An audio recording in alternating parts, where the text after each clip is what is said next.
Welcome to Book Review at IIPA. In the previous chapter, you saw me talking about chapter number 13, Police and Public Safety. And today we will summarize chapter number 14, Courts and Justice.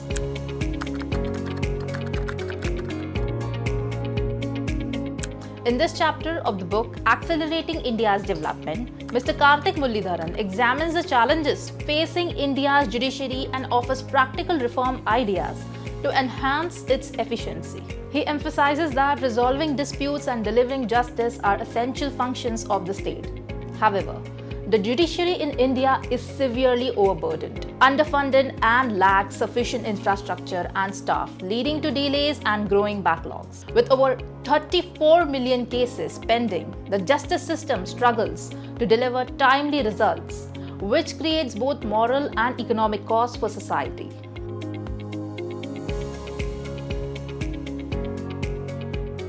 Most cases are filed in district and lower courts, but these courts cannot keep pace with the flow of new cases, resulting in mounting delays. India has only 20 judges per million people, far fewer than countries like the UK and the USA. Many judicial positions remain vacant, further reducing capacity.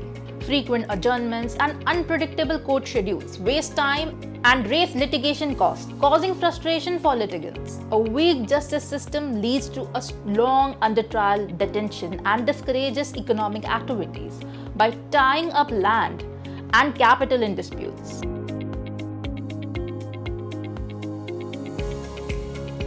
The chapter emphasizes that judicial reforms require collaboration between the judiciary, executive, and legislature. It offers several implementable solutions, like increasing the number of district judges will help resolve most cases and stimulate economic activity. Hiring law graduates as clerks to assist judges can improve case management and accelerate digitization efforts. Implement electronic adjournments requests to create more predictable court schedules, saving time for lawyers and litigants. A comprehensive land titling system can prevent property disputes, reducing the burden on courts and promoting economic growth. Repealing outdated laws and categorizing minor offences like small value check bounces as civil matters can help ease the judiciary's workload. The author highlights that improving the justice system must be a shared responsibility.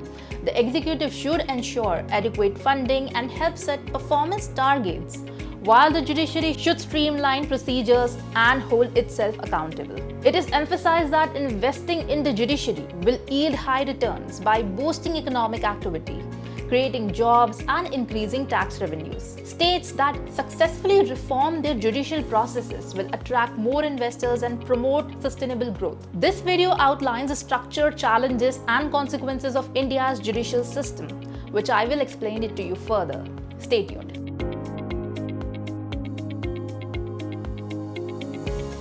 India's judiciary is a unitary system with the Supreme Court at the top, followed by 24 high courts, district courts, and subordinate courts. Most cases originate in district courts, with civil disputes often involving land and financial matters. The judiciary operates independently, but its funding and infrastructure rely solely on the executive.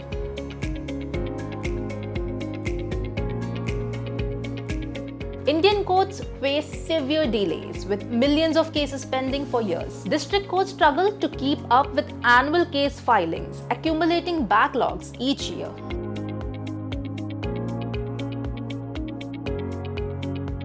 India has only 20 judges per million people compared to much higher ratios in other countries. Vacancies and poor infrastructure compounded by low government spendings further weaken the judiciary.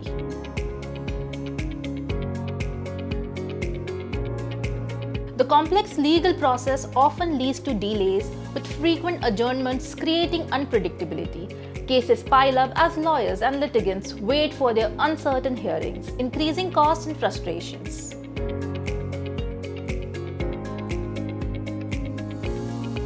The weak judiciary imposes heavy costs, including overcrowded jails with a high number of under-trials, particularly from marginalized communities. Economic activities also suffer as land and resources remain tied in legal disputes. Strengthening the judiciary can yield significant returns, improving economic growth and trust in the state institution. However, Weak judiciary capacity pushes people towards informal systems like the khap panchayats or the local mafias, undermining formal law enforcement. The author proposes actionable state-level reforms to enhance the efficacy of India's judicial system, focusing on increasing judicial capacity and streamlining processes without compromising judicial independence. The key recommendations are: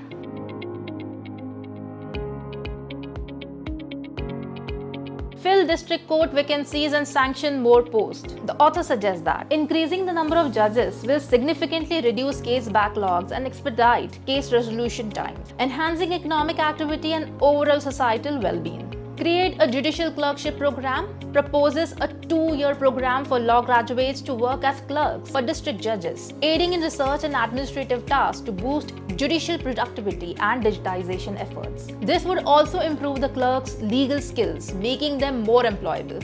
Improve operational efficiency of courts. Recommends reforms such as digitizing the adjournment process to reduce inefficiencies and ensure cases are heard as scheduled, thereby enhancing court efficiency. Executive actions to reduce the need for litigation. Encourages state to create a comprehensive electronic land record system to decrease land and property disputes, which currently form a significant portion of civil cases. Legislative actions to improve judicial capacity calls for the repeal of obsolete laws and clarification of existing ones to create the burden on courts and ensure clearer legal processes, making it happen. Urges chief ministers to establish a state judicial process reforms commission to ensure reforms are effectively implemented and to achieve a balanced case resolution rate.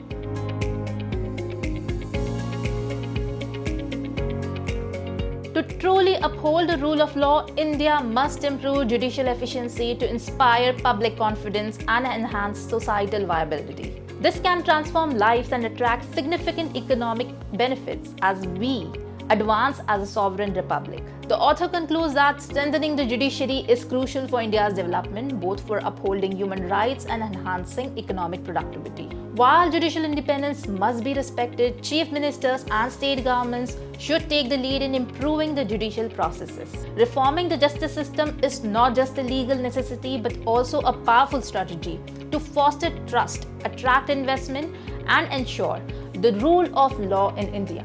This chapter urges stakeholders to prioritize judicial reforms to make justice accessible, efficient, and beneficial for all citizens and the economy. For more insightful discussions on governance and public policy, don't forget to like, subscribe, and hit the notification button. Stay tuned for the next chapter titled Social Protection and Welfare. Thank you.